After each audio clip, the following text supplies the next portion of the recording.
Now, I've done a ton of grinding. After working through 9 credit hours of summer work, I can finally play some more Terraria again. And speaking of grinding, I've done something quite important in between videos, and that's obtaining 3 more of the biome keys for obtaining the special dungeon weapons and collecting enough life fruits to reach the maximum health possible. And speaking of the jungle, to pick up the next weapons, I'll have to start by killing the next boss, Plantera. So we have a lot of stuff to do today, so let's get started.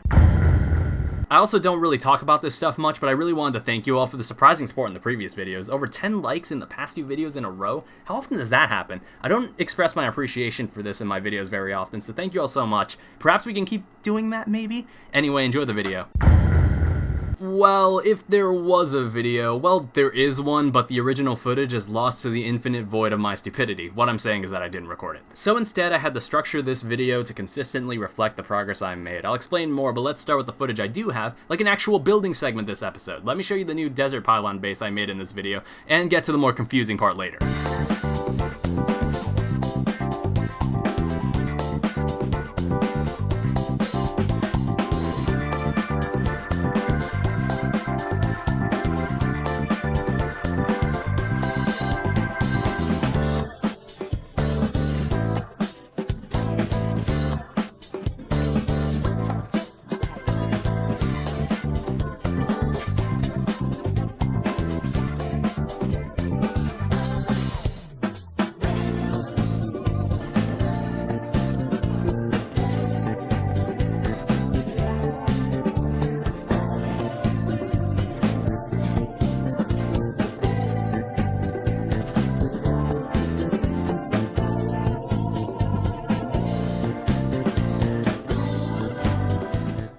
So, welcome to the video. If you didn't notice by the intro, a lot of things went wrong when I was recording this, and by that I mean there is no recording at all, so I have to completely redo this entire episode. So from the beginning, you know that I've obtained all the possible biome keys apart from the desert one, and I have them all in these chests right here. So how we're gonna do this episode is in a really weird way, but I think it's the most sensible way we can approach this. And by that I mean, you see all these weapons in these chests? I am not gonna use these weapons until I perform a specific task to earn them. Because if you kill Plantera, for example, that automatically means I would have hypothetically gone to the dungeon and opened these chests and grabbed these 3 items. You know what I mean? The piranha gun is nowhere to be seen because it's an irrelevant weapon. I don't need it. It's stored somewhere else. So that means the first thing we're going to do today is kill that bird, and then what we're going to do is kill Plantera. And if you remember last episode, I made a nifty way to teleport down here. I also made a nifty way to teleport to the jungle temple, which I also raided and unlocked and got the achievement for, apparently. So if we want to redo this fight, I gotta go find an entirely different Plantera bulb. I had such a convenient one too. Okay, here it is. My memory served me correctly. So I should have no problem getting Plantera back into my arena. So let's just destroy him from here. I see her on the map, so let's just bring her up.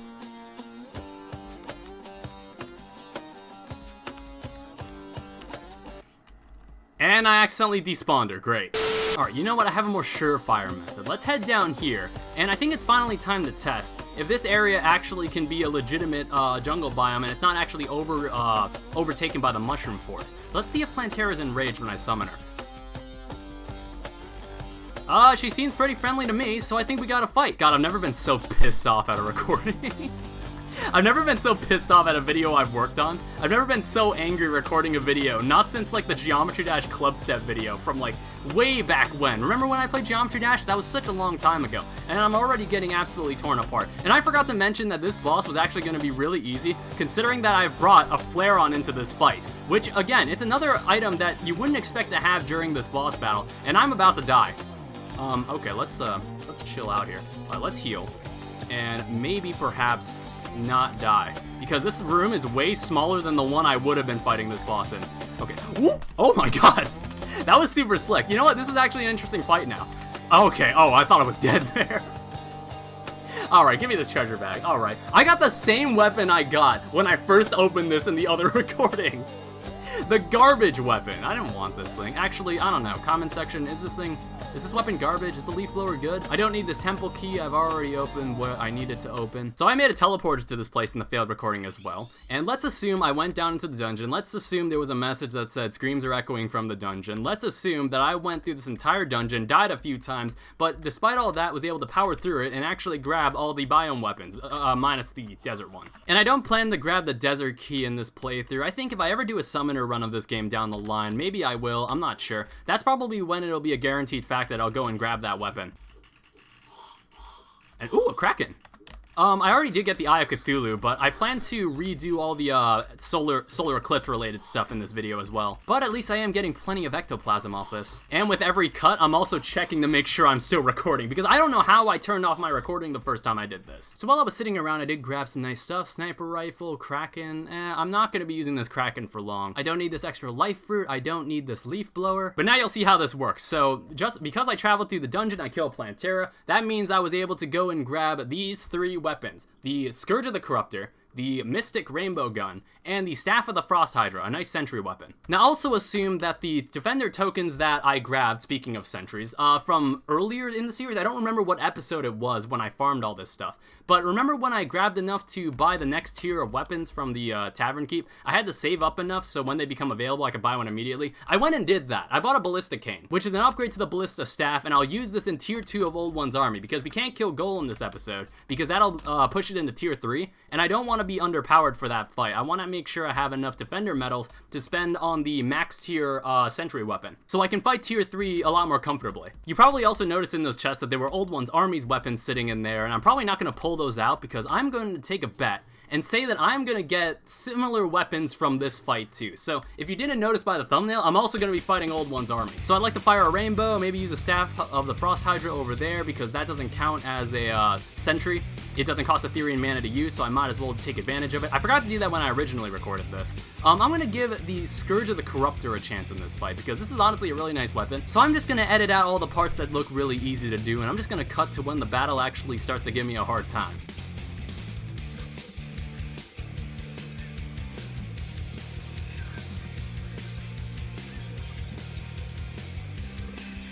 You know, it could have been worse. I feel like I could have lost more significantly important footage than what I did lose. Alright, we're at the dawn of Wave 7, which is the last wave in Tier 2 of Old One's Army, and I believe Tier 7 is the max tier that Old One's Army can even go to. So we're going to be fighting an Ogre this time around. I'm not sure which side it's going to appear on. We'll know when we get to that road. So let's just set up all our stuff, and I'll leave that to fight off that side, and I'll fight off this side for myself. Alright, there is our first Ogre. Okay, they're actually getting closer than I remember they were able to. Come on. Die already, please. Okay, there we go. He's gone. I got a weapon. That's cool. All right, they've finally done damage to the crystal. Where's the second Ogre? There he is. All right, the wave is over, but we still got to kill that Ogre to end the wave. All right, I wonder if they've penetrated the other defense on the right side. It doesn't look like they have. So I think we're golden. All I got to do is kill this Ogre. And that is the end of Tier 2 of Old One's Army. And look at that, 15 Defender medals for a total of 25, and I get some other cool stuff. So I got a Phantom Phoenix and the Godly Brand of the Inferno, a melee weapon. It's just a sword. It's just a sword. I also got a Menacing Monk's Belt. Can be worn in vanity slots, increases your max number of sentries by 1. Interesting. Phantom Phoenix? Oh my goodness. I like it. Now, if the rules weren't clear before, the reason I'm doing it this way is to make up for the fact that I lost a ton of footage and I'm trying to redo the progress that I was meant to do this episode. So in this chest, you can see a Terrorblade. Now, the reason a Terrorblade's in this chest is because in the recording I was meaning to make, I got the Broken Hero Sword, which sadly, since that footage doesn't exist anymore, I'm going to have to reobtain a Broken Hero Sword, and then that technically counts for me owning a Terrorblade because I already made the True Excalibur and True Knight's Edge on camera in a previous episode. You catch my drift? Now these weapons were just obtained randomly. I'm going to trash all these because they were never found on camera.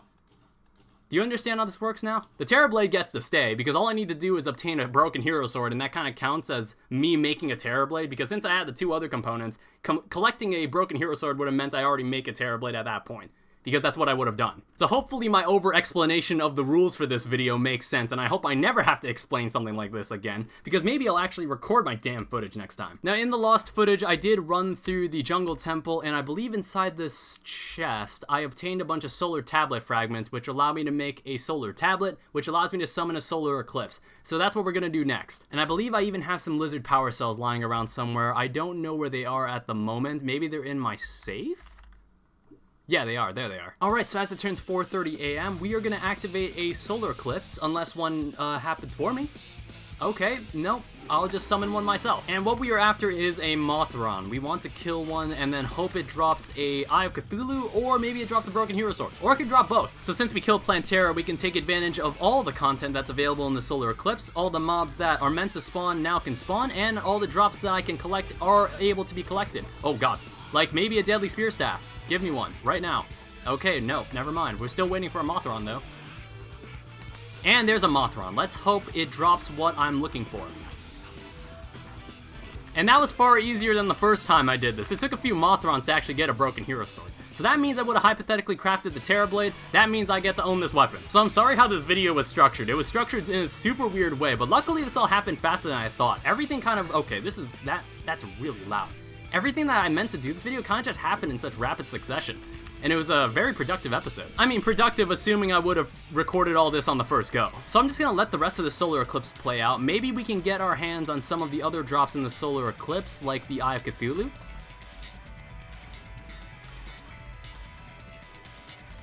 And I got a Deadly Spear Staff, perfect.